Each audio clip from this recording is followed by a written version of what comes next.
Morning, everybody. Thank you for coming to today's meeting of the Resources Committee. In Jim's absence, as Deputy Chair of the committee, I will be chairing today. So if we crack on with the agenda, Helen, do we have any apologies, please? Yes, we have apologies from both Jim and Sabina, and there's a possibility that one or both of them may be joining us on Teams. Thank you very much. And members, am I okay to sign the minutes of the last meeting as a true and fair reflection of the previous meeting? Lovely, thank you very much. Then the usual chair's announcements. We're not expecting any fire drills, so if the fire alarm does go off, please leave the building by that door and assemble at the marked fire assembly point at the front of the building. And remind that the meeting is being live streamed and a digital recording is being made. Members, does anybody have any declarations of interest? No. Lovely job. We don't have any questions under Standing Order 14.2. We don't have any public participation. So without further ado, we can crack on with the main body of part one of the meeting. We have four substantive items. We don't have any decisions to make today. All the items on part one are for us to review or to note. So with that, oh, and just to introduce Serena, who is joining us as a new member of staff today. And Pete, can you just tell us what Serena's going to be doing?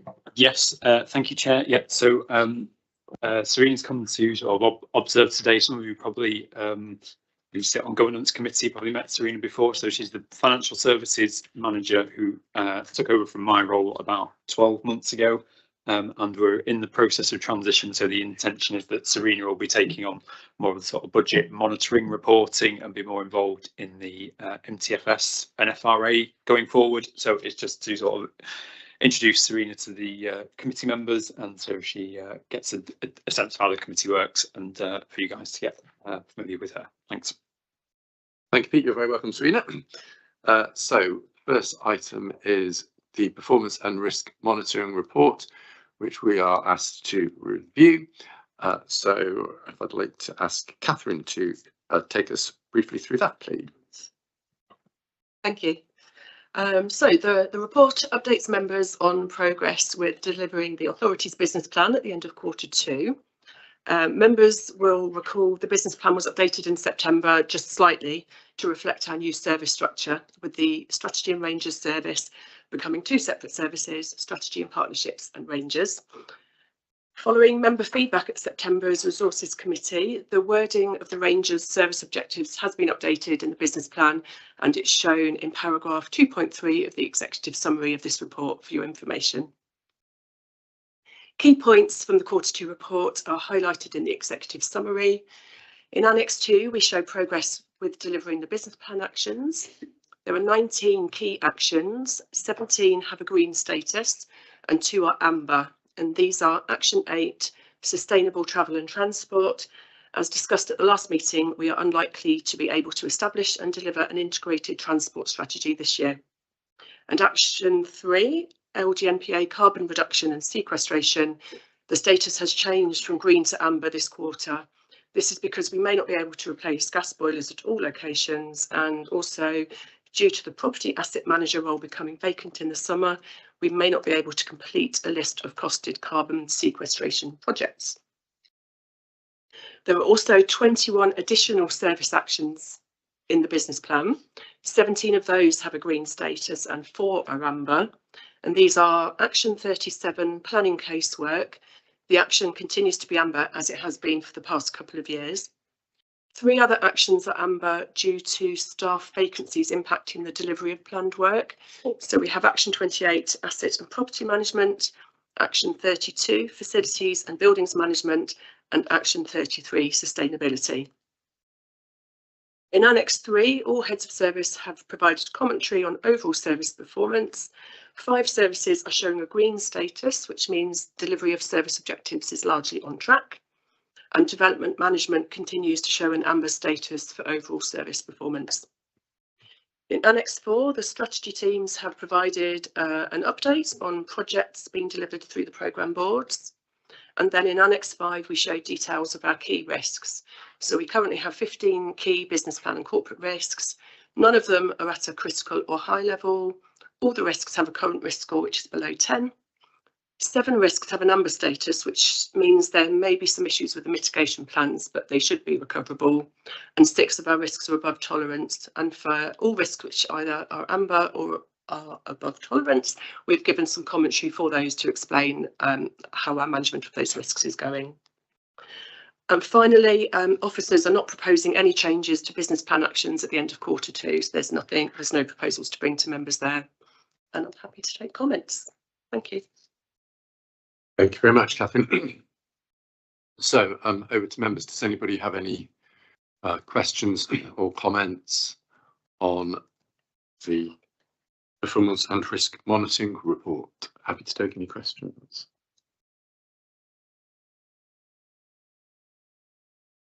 Thanks very much, Catherine. Are we still on track for our carbon targets, or do we risk falling behind, would you say?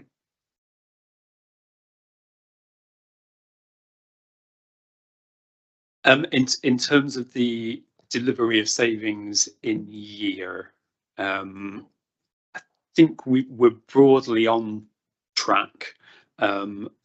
Some of the things that we'd hoped to do this year, as in, I think Catherine referred to it, replacing some of the gas boilers, so specifically at the Moot Hall was one of them, and Coniston TIC, and both of those properties have complications. One that obviously we don't own and the lease has come to an end. We have a duty to reinstate a heating system in that particular property. So I think the hope that we'd be able to put some sort of air source heat pump or something, I think that is probably not going to happen now due to basically having to return the property back to the landlord in the state it was handed over by the 31st of March. And Coniston TIC, there is also a sort of longer term potential for that building to be leased out to support the GP surgery. So again, we're a little bit in limbo on that because the timescale for the NHS to make that decision, they've sort of said it could take, you know, another year before they're in a position to say whether that's definitely going to happen or not. And as part of that, there's potentially some fit out that would be required. So we felt there's no point going in and starting to put new heating systems in when we don't really know what the building's going to be used for necessarily in 18 months' time. So there is some risk towards it, but I think there are other things that we're hoping are going to come online this year. So some of the solar panel work that we did last year hopefully should start impacting this year. And we have purchased one of the hardest bits of our emissions is around the 4x4 fleet, where there's no real solution for a kind of electric truck that will tow a mini digger down a muddy track. But we have recently released sort of a plug-in hybrid truck that will do the towing and is part electric. So we have purchased 2 of those as a trial to see if that could significantly put a dent in it, albeit accepting that they're not fully electric. But yes.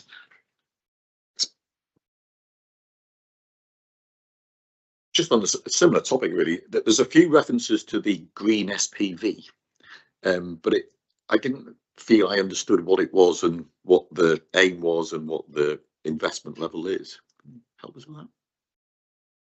So yes, I think so. Hannah Lassie, who's the Associate Director of Sustainable Development, I think she did do an away hour. I forget which meeting it was. So this is something that has been in progress for a little while, and in order to, I think there's a member working group that has been meeting fairly frequently as the business plan's been developing, and I know Hannah's been trying to kind of have sessions to bring members up to speed. So maybe I can have a chat with you outside the meeting and we can get you in the loop on those. Yeah.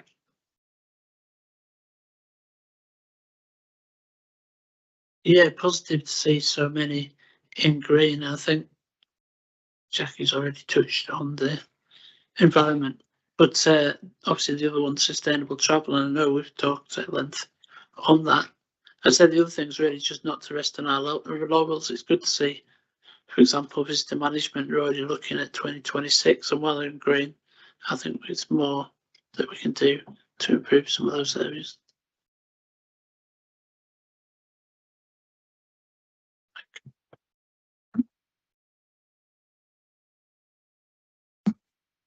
Thank you very much indeed for this. It's such an extensive paper, I must say. I'm not sure I've actually picked up all the points, so apologies if I ask a silly question. Overall, the picture's encouraging. Lots of green, not too much amber, and I mean familiar characters, if I might call it like that, appear, such as planning, which in the past actually has even been red. So it's nice to see it's, I would have thought, quite a light amber, if I can use such terminology. Interesting that, as ever, enforcement remains one of the problems, but I know that Andrew's working on that, so I feel much reassured. And I think also Andrew's team is now fully up to strength, because that was also another issue. But so I just wanted to check that I'm right in thinking that, so we don't need to take more action on that particular front, which is good. SAC planning reviews approach DEFRA to seek input and guidance on our next steps in order to mitigate potential financial risk. Could you just enlighten me a little bit more about what's behind that? Yes, and I think Sabina sort of picked up on a similar thing, asked a query. So there is a disclosure in our statement of accounts around this particular item. So this is in relation to, I think, quarrying permissions, and essentially it's a sort of legacy issue, which I think the last update with Andrew, he's in active discussion with DEFRA about a plan to I guess get to a point of agreement about exactly what the issue is and what the potential remediation might be, if that's not a bit high level. So is that specifically in relation to the quarry? Yes, I believe so. Yeah. I can't remember the name of the quarry, but I think I know the one. It's. I think it's the one near Shap. There's There's a triple Shap, SI involved. It's very complicated, I seem to recall. Yeah. But there is a reasonably clear disclosure in the accounts which sort of sets out, I guess, the timeline of it and what the sort of risks around it are. Yeah. Right. Thanks. I noticed that the property asset manager post is vague. Is that going to kind of delay things? Potentially, yes. So that post, and some of you may have worked with Helen Lancaster, who was the property asset manager who left in August. So there are two sorts of things going on there. So that the property team also is in transitions. They're due to move from the resources team into the strategy team, and part of that was around acknowledging that a lot of the property need and a lot of Helen's focus was around green estate issues. So a lot of the natural capital and decisions around, are we holding certain properties and what are we holding them for? So is it for nature improvement, or is it for biodiversity net gain, or is it for carbon trading or woodland management grants? So I think internally we've acknowledged that there is quite a high degree of complexity around green estate assets, and quite a few of the actions in the business plan do touch on that. Certainly the ones involved in green estate and carbon sequestration, for example, are all sorts of tied in, and that role I guess sits in the middle of quite a lot of those things, because it's about pulling together the various different professions that are needed to make a decision on any one bit of land effectively. So yes, there is a bit of a risk that having that post vacant means some of the things we hoped we'd get done this year don't happen to as full a degree as we'd hoped. Just to provide a bit of reassurance, in the background, the work is quite progressed in terms of getting out to recruitment. So when Helen left, we took the opportunity to sort of review the role a little bit and to make sure it was focused on the bits we needed it to focus on, which, like I say, is largely green estate stuff. But hopefully the post has been reviewed, and we should hopefully be going out to recruit over the next sort of few weeks to a month, I would hope. And so certainly by the end of this calendar year, I would hope we'd have someone identified in post, so we can, like I say, get the momentum back for next year.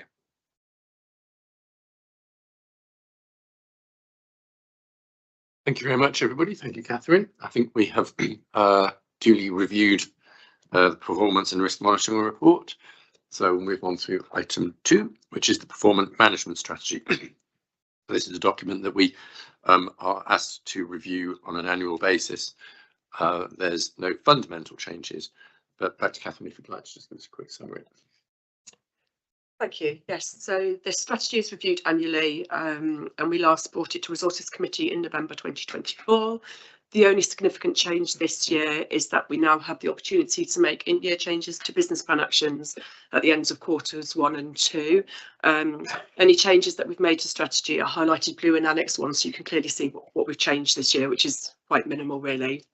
The only other thing to note is there was a discussion at last November's Resources Committee about the performance indicator data, which we publish in our statement of accounts at the end of the year. And we agreed with members that we would introduce a process by which members could have the opportunity to review and agree the performance indicators before they're published. Since then, we've SLT reviewed the content of that section of the statement of accounts. And our sort of conclusion from that review is that we will no longer include performance indicator data in that section. And this will ensure that the content of that section will better reflect the content of our business plan and the content of these quarterly performance reports that we bring to Resources Committee, neither of which include performance indicators anymore. In the statement of accounts, we will continue to include an end of year update on delivery of business plan actions, overall service performance, and the management of key business plan and corporate risks. So they will continue to be included in the statement of accounts. And we do continue to monitor performance indicators internally. We've probably got, I'd say, 150, 160 indicators within the organisation that services monitor on an ongoing basis, and they use them to help manage their performance internally. Very much. Before I open to questions, I'd just like to add a welcome, Gavin. Add a commentary on the change to removing the ability to remove actions mid-year. We had a bit of a conversation at previous meetings when officers asked to remove a sustainable transport objective, and members may remember that we rejected that request and we wanted to keep the objective in, even if it was going to fail to be delivered, because we felt that it would be better to have an objective as failed but accepted that it was failing for reasons which we all understood, rather than simply take it out because we couldn't do it. The ability to remove objectives is still in there, but I think a good example of where that might occur legitimately is if something like, for example, we've got an objective to deliver FIPL grant funding. If the government removes all FIPL funding and there is no FIPL funding available, that might be a legitimate point at which to remove that objective, because it's simply not achievable. We won't be removing objectives because we weren't able to deliver it. I thought that kind of commentary might, or that might help members just understand that objective a bit. Yeah. Likewise, Peter, in that discussion, it was also noted that having that ability to alter the business plan at a couple of points throughout the year also gives you the opportunity to add actions in as issues emerge. And crucially, at times when you add things in, I or others may then say, okay, what needs to come out in terms of delivering that within the existing resources that we've got. So I think it is still a useful mechanism and tool to have, although I think we totally recognise the validity of keeping something in, even though we know that we won't hit the target before the end of the year. Perfect, thank you, Gavin. Any questions or comments on that item?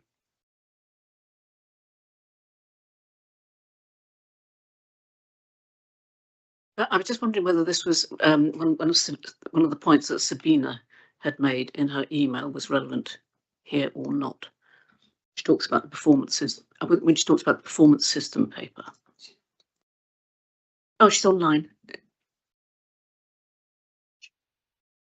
You want If members are not present, they can't take part in the debate. So she's not permitted to speak. She's not physically present. Thank you for that explanation, Julie.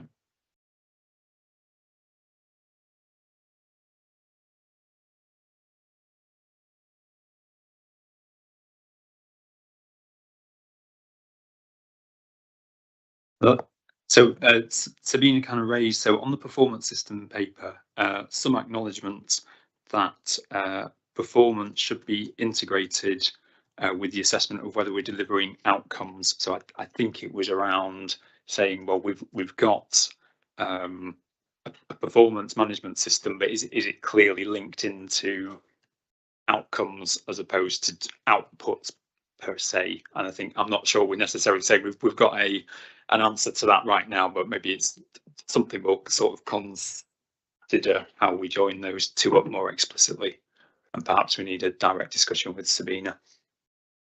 So Sabina, I appreciate that you're not able to contribute to the meeting because you're not present because of our regulations. But as Pete says, hopefully we can follow up outside the meeting on your question.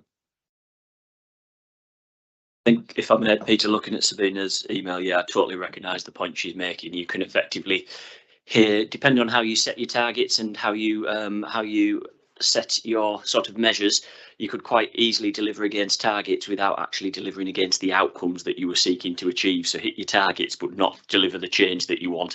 And I think Sabina's driving at a more holistic sort of performance appraisal to make sure that we not only monitor ourselves against targets, but also check that we're delivering the outcomes that we intended at the outset as well. As Pete says, we're not necessarily in a position to do that immediately in the here and now, but certainly as we develop our commentary on the statement of accounts going forward and as we look at our performance framework in future years, I recognise the point that she's making.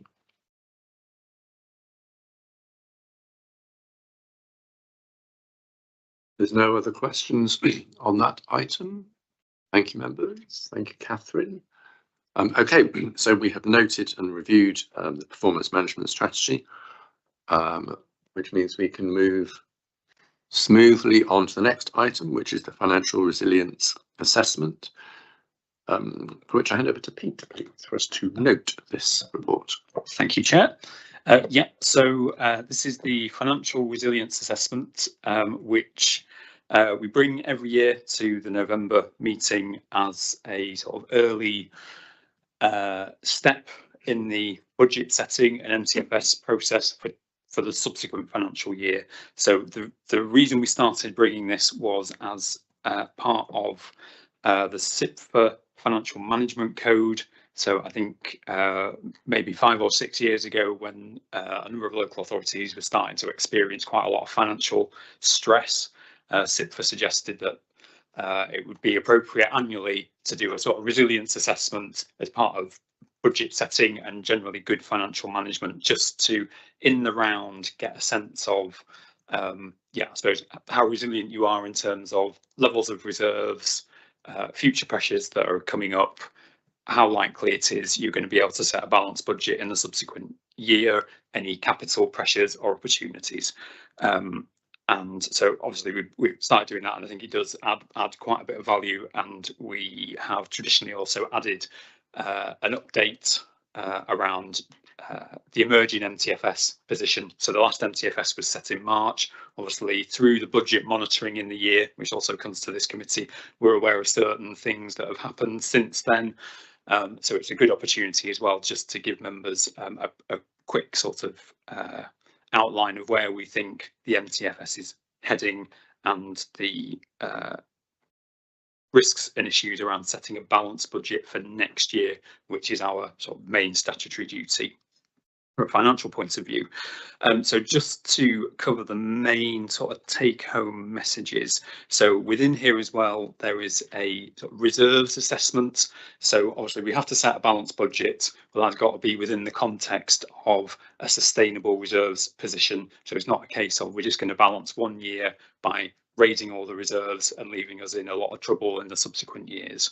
So we have reviewed our sort of reserve target balance, and the general fund we set at 1.5 million. We see no real reason to change that. You'll see in the pack there is a sort of risk assessment that broadly comes to that figure, but I would say, I mean, that there's quite a lot of judgment in that, if you like. It's not a hard and fast rule on how to do it. I know the auditors obviously take an interest in what these reserve balances are, and they've been satisfied that the 1.5 million on the general fund is about the right figure, what they're expecting. We obviously also have a separate trading reserve, which has been set aside to mitigate specific risks around trading. And again, the external auditors sort of recognised that it was appropriate for us to have that, given the scale of our sort of visitor fees and charges.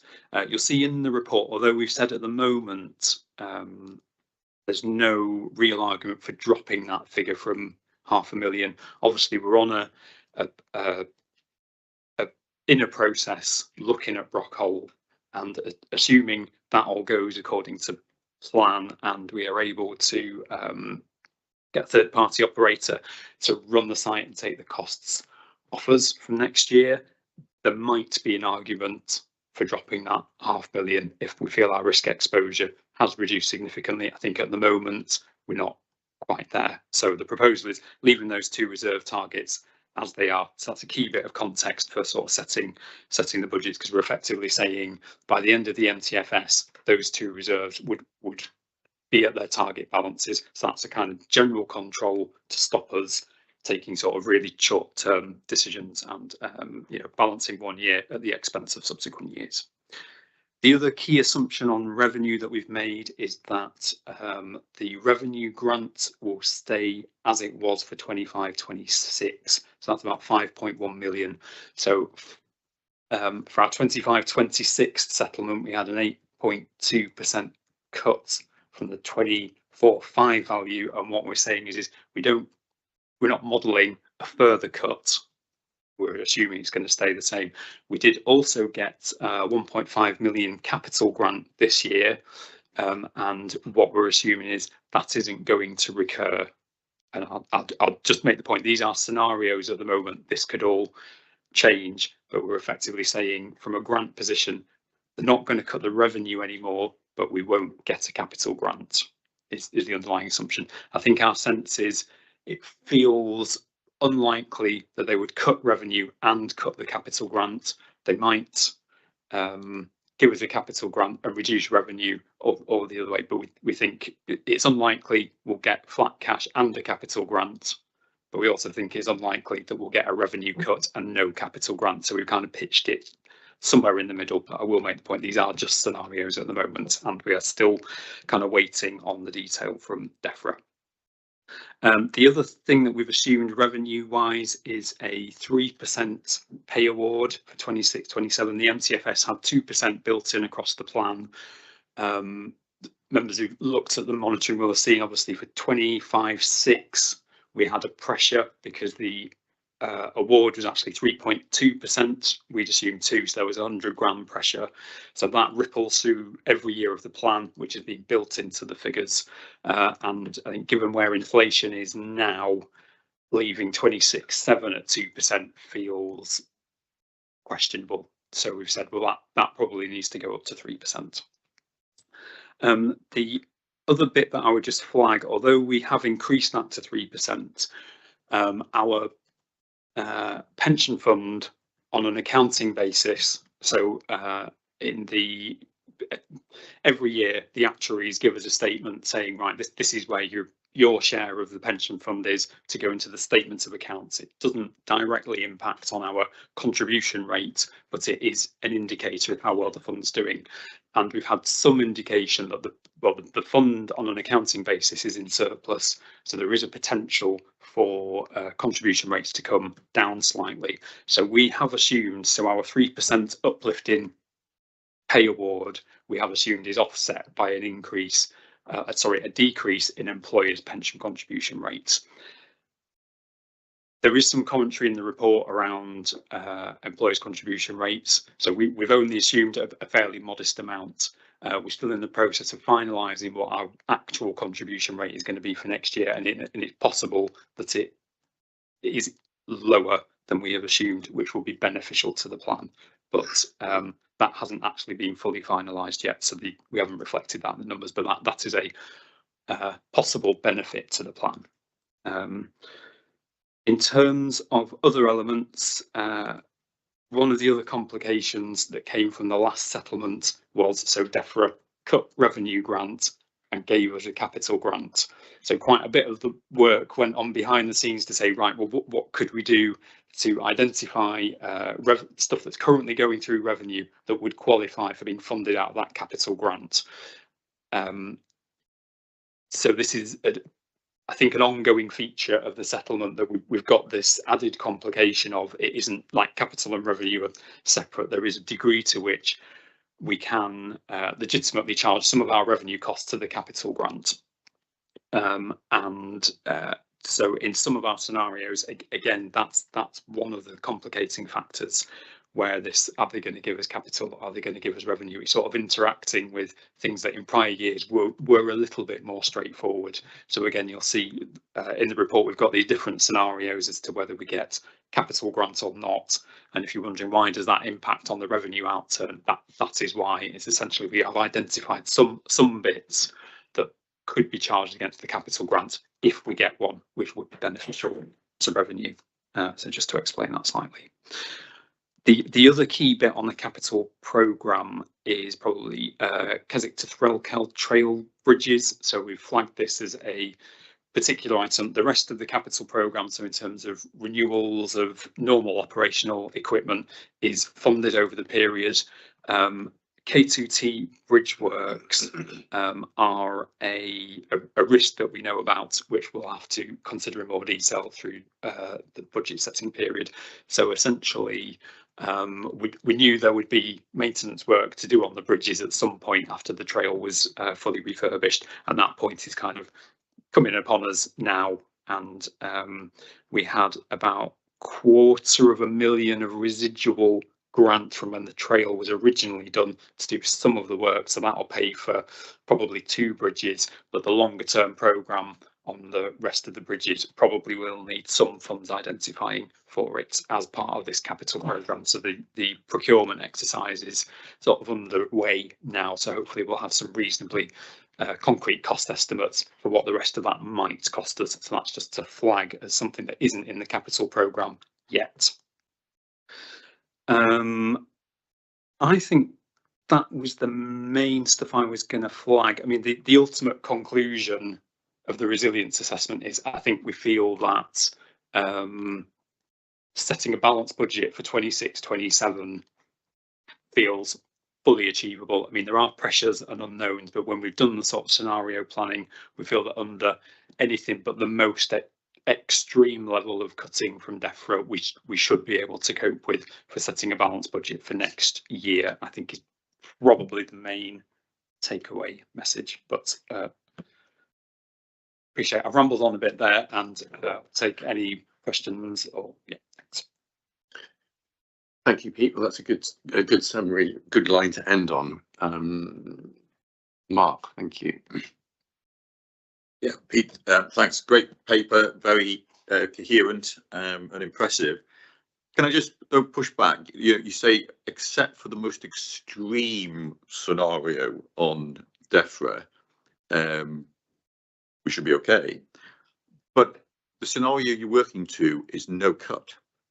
Now, I appreciate there's a capital grant and you're assuming that's not going to come in, but if we just focus on the revenue side of it, on the capital side of it, all three scenarios, A, B and C, are neutral.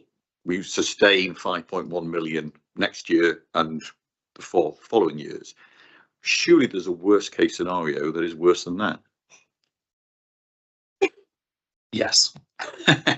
I mean, we haven't built it into a particular scenario, but I think in the report we've kind of quantified. So, like say, every percentage cut is effectively another 50 grand we've got to find. So if they did the same again and they did another, 8-ish% cut, so we're looking at 400 to find.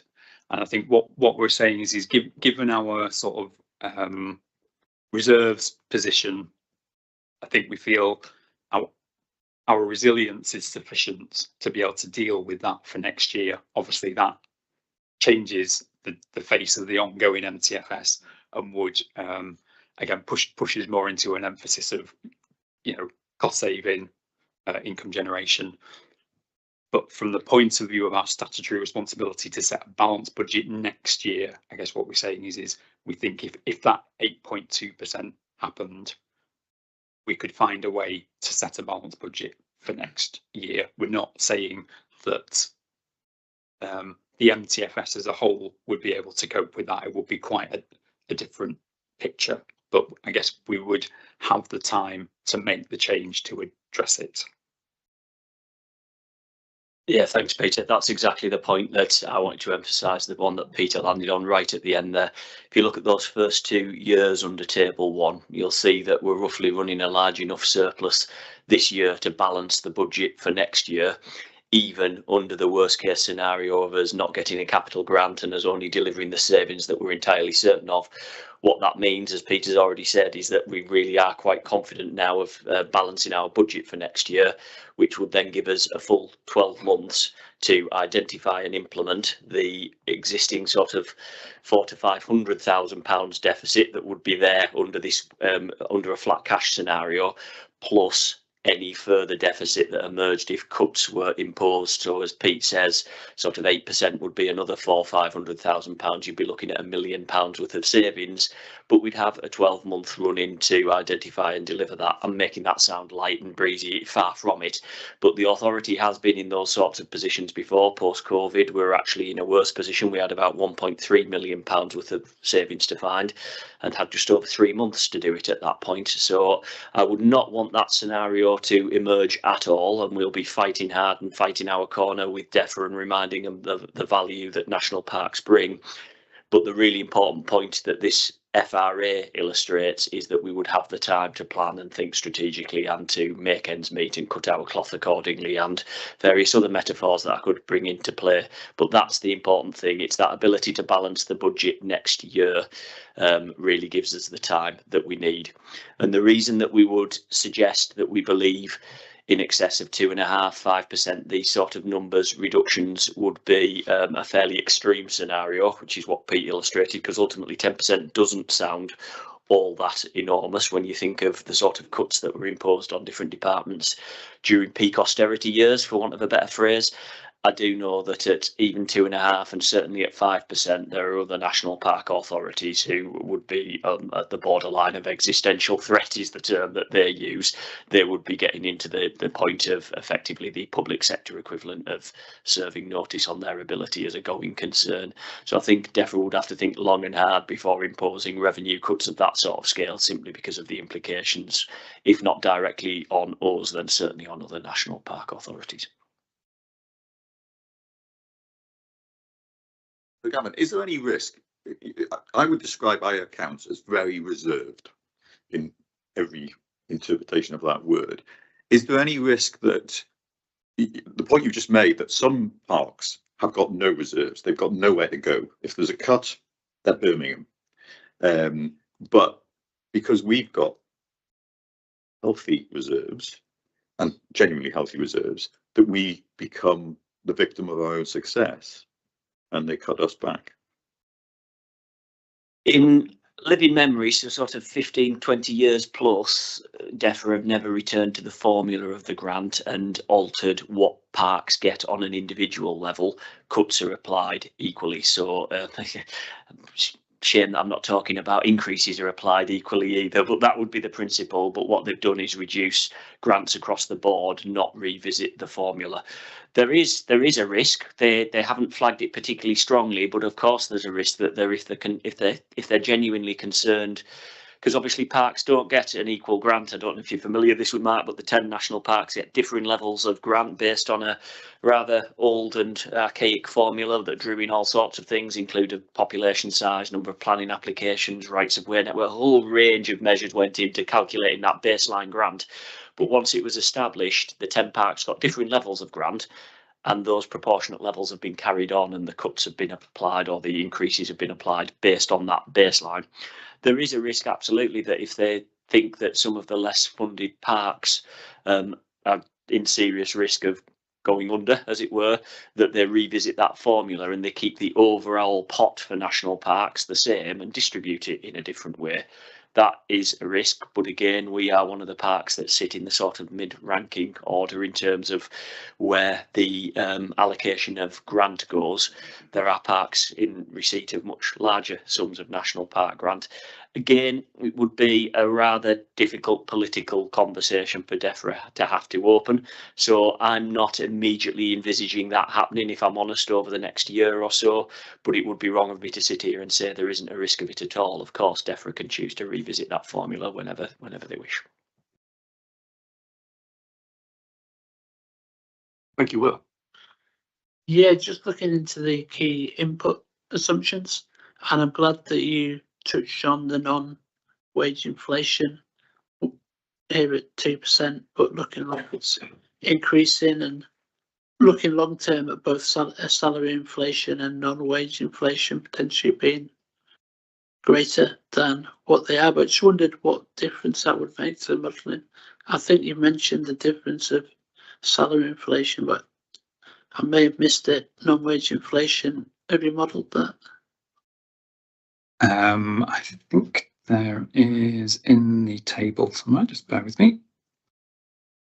So like I say, wage inflation, approximately every 1% relates to about 80,000. In terms of non-wage inflation, I can do the maths, it's around about 50,000 per percent for the non-staffing costs. The approach we've sort of taken to the wage inflation, we have limited controls over because it's negotiated nationally and we just have to make a best estimate. Obviously, we do have control over non-wage inflation. So unless we're in contracts where we know that there's inflation built into the contract or some other index where we know it might be higher than a 2%, the general approach we've taken is we build in a bit of inflation and then we say to budget holders that that's their kind of cash limit and they've got to operate within it. So we've got a bit more control over the non-wage stuff, if that gives any assurance.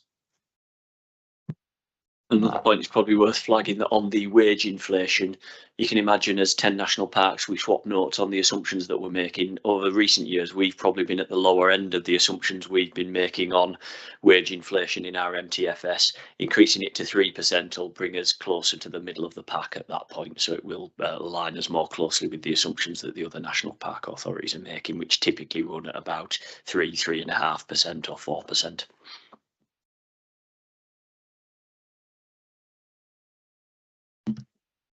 That raises an interesting point. Do national parks compare notes on things like assumptions? Yes. Both at chief executive level through the English National Park Officers Group, we do it informally but regularly there, and there's a working group of finance officers as well that Pete's part of. So again, key assumptions are sort of stress tested and sounded out. What that doesn't mean is that we all communally align on the same assumptions, but at least there's a little bit of a reality check on them and a bit of cross-referencing across the parks. That seems very sensible. Thank you. Thank you very much. So we were asked to review and feedback on the financial resilience assessment. If there's no other comments, questions. Beb.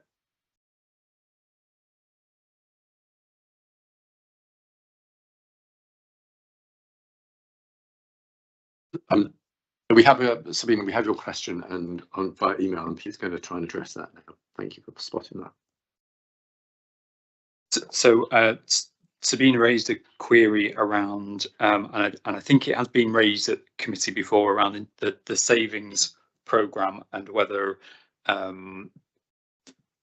there's an argument to say that the approach that we have taken in terms of the savings programme, which was essentially identifying a number of areas and a number of initiatives where there might be potential for cost saving or income generation. I think Sabina's point is more around looking at bigger questions in relation to priorities and the business model.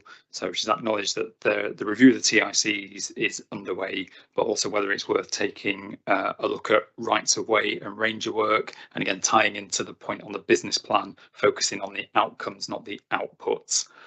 And I think my answer is probably the same as on the business plan. We're not in a position to give a real direct answer to that, but we'll reflect on how we might do that. Obviously, that is possibly a very significant bit of work, and in terms of expectation management, I doubt we'd be in a position to make a huge service change for next year's budgets. But certainly, if it's something that everybody agrees is high on the list of priorities, we can, I don't know, or task and finish group related to it or something of that nature.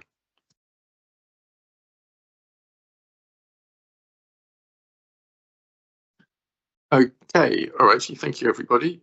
Let's move on to the next item that we have reviewed and fed back on financial resilience assessment. So finally, for part one, back to Pete for the finance report.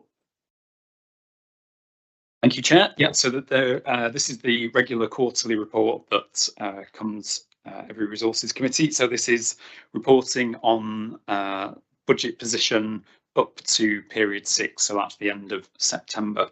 You'll see some of the themes in here obviously overlap a little bit with the FRA for obvious reason, but just to again flag the main points, and then I'll take questions. So essentially we're saying that in-year performance is looking like we'll have a surplus against the working budget of around about 450,000. So that includes performance, particularly around car parking. So members will probably recall at the June meeting, we approved to bring forward the planned price increase for next year into this year. So that has had a benefit on the underlying budget. Car parking performance has then also exceeded that budget, and we had the trial at Waterhead for the seasonal pricing for 2 months. Performance at Brockhole has also exceeded budget. It's still a net cost, but it's not as big a cost as we thought it was going to be. So all these things come together have had a real positive impact on the trading performance in terms of actual contribution versus budget.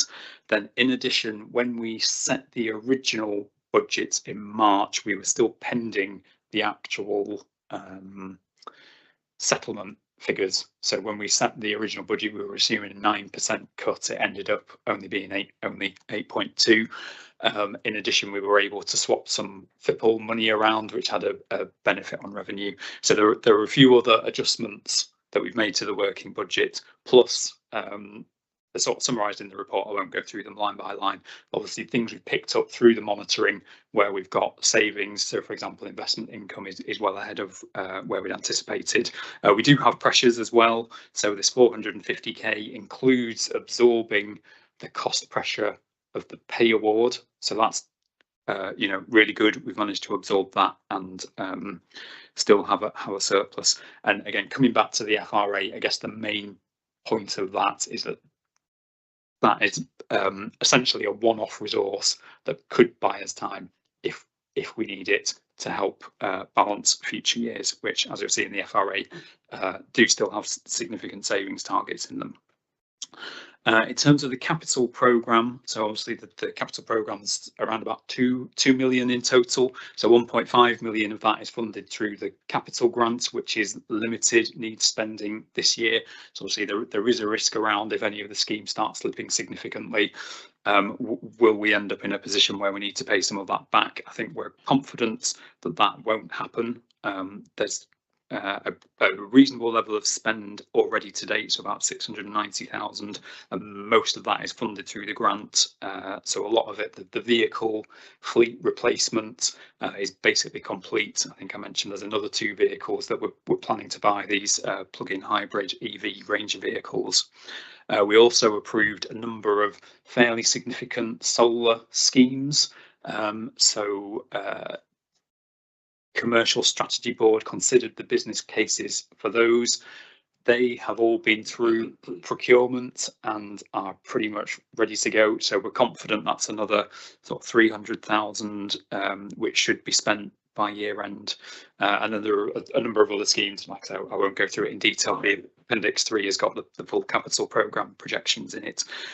We are aware that there might be a little bit of slippage. So in the background, Serene has certainly been working with budget holders to identify, is there anything else that could be brought forward? Are there other bits that we could capitalise?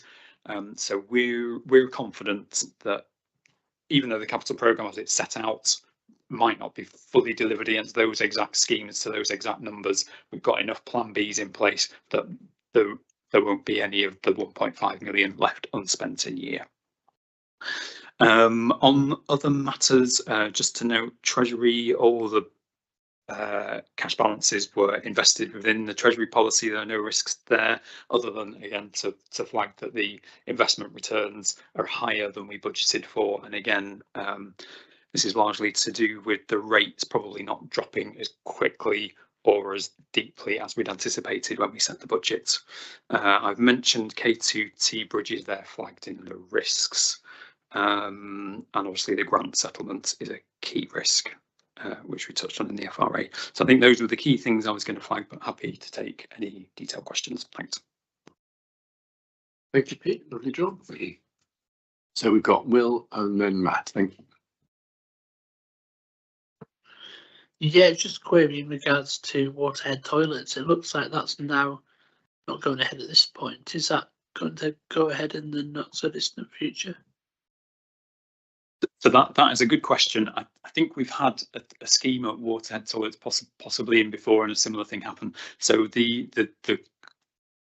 when we went to go and actually look at what could be done, I think it was felt that the configuration of them probably needs a step back and a real detailed think through exactly what the opportunities are on that site. The option to do a kind of refurb focused purely on the toilet element of what was there was judged to not kind of make sense operationally, and it felt like that we need to take a step back and do a sort of wider review of how it's configured and what the other opportunities are there, and with sort of reference to the other concessions and tenants that are nearby. So you're right, I don't think it's going to happen this year, but there's still a commitment to review how those things operate at Watershed.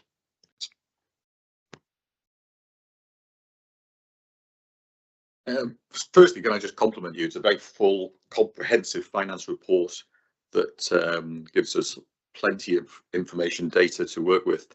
And as I've already said, my overall feeling coming away from it is the numbers are under control. We're in a healthy position, got a strong financial base that we're working from. But, and I should preface what I'm about to say, I am an accountant by profession, by background, and I spent most of my career, all my career really, working in the private sector, not the public sector, and I know they are two different beasts. But the first four things I look at when I'm looking to understand the financial position of an organisation is a cash flow forecast, a balance sheet, a set of annual accounts, set of statutory accounts, just to give me a basis, and I look at sort of this year versus last year, you know, results to date versus last year's. Is it fair with me to say none of those 4 ingredients are actually in the finance report? To a degree, yes. I mean, obviously, we do have statutory accounts, and they're published on the website, and do go through a very strict audit regime. But they're signed off, ready to be inspected. I think 10th of October they got signed, so that they are freely available. The bit where it touches on the monitoring, I guess we did have caveats against the reserves position, because up until the audit had been signed off, I think we had a line saying these are subject to audit, but the audit did get signed off and the usable reserves didn't change. And I would say that's probably as you say, in terms of the difference between the public sector and the private sector accounts, I think certainly my interpretation of the public sector accounts is the key bit of relevance for us for the statutory statements is that closing usable reserves balance correct, and it was essentially. But we can certainly have a more detailed chew through. I'm sure Serena would also enjoy the opportunity to have a good chat through the accounts together. In terms of the cash flow side of things, again, I think one of the aspects of local government versus private sector is there is not such an emphasis on cash management per se, from the point of view of, is there a risk of running out or breaching a loan covenant, because the financing is completely different. We haven't got a big bank loan with a covenant saying if you're I can't remember EBITDA, MRI, I'm going back to my SIP for exams here, if you've breached it, we're going to come and we're going to take the money off you. It just doesn't work like that. And as you've said, we do have reserve balances, which mean we have a fairly healthy cash position. We do have the option to take loans out against capital expenditure, which I didn't mention that in relation to the FRA, but that sort of is in there. So in terms of our capital resilience, we are debt free. So from a getting hold of cash if we needed it point of view, we do have the option to borrow against capital. We do have a strong cash balance. It's not to say we don't do cash flow monitoring. Obviously we do, and there is a lot of control around treasury and cash, but from the point of view of risks that we feel we need to flag to members, it certainly to date it hasn't been one that we felt we've needed to place too much emphasis on, in terms of needing members to understand that we've got a risk around cash, because I think our sense is the cash risk is relatively small and well managed. Sorry. Thanks, Pete. Look, I hear all of that. I think it's a great pack of information, as I say.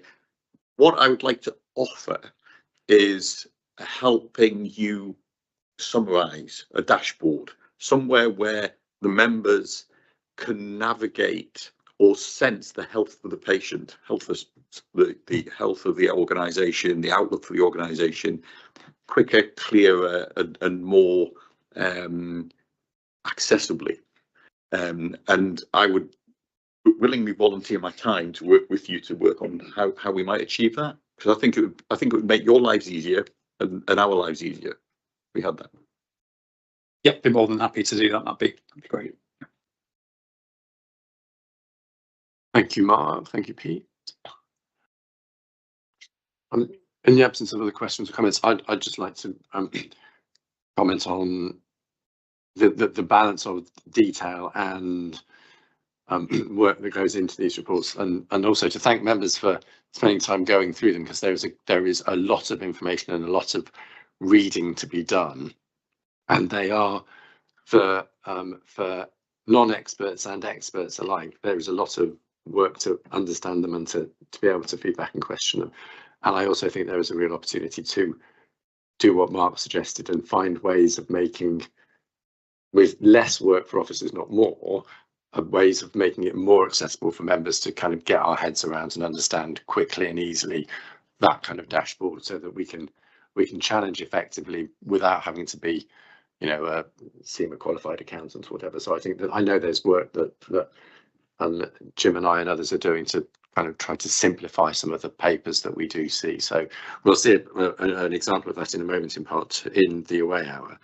But I just think I thank officers for the work that goes into it, thank members for their time on preparing for the meeting and assessing the information, and to welcome Mark's kind of opportunity to try and simplify as well. There's no other questions or comments on that item.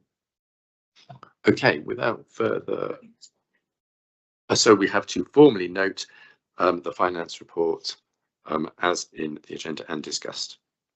That has been noted. Very good, thank you everybody. So with that, we will close the part one and formal part of the meeting. Turn the live streaming off, but still have Sabina in the meeting. And we can now welcome Sabina more formally to be able to contribute to the meeting throughout the legal part of the meeting, and we'll move to the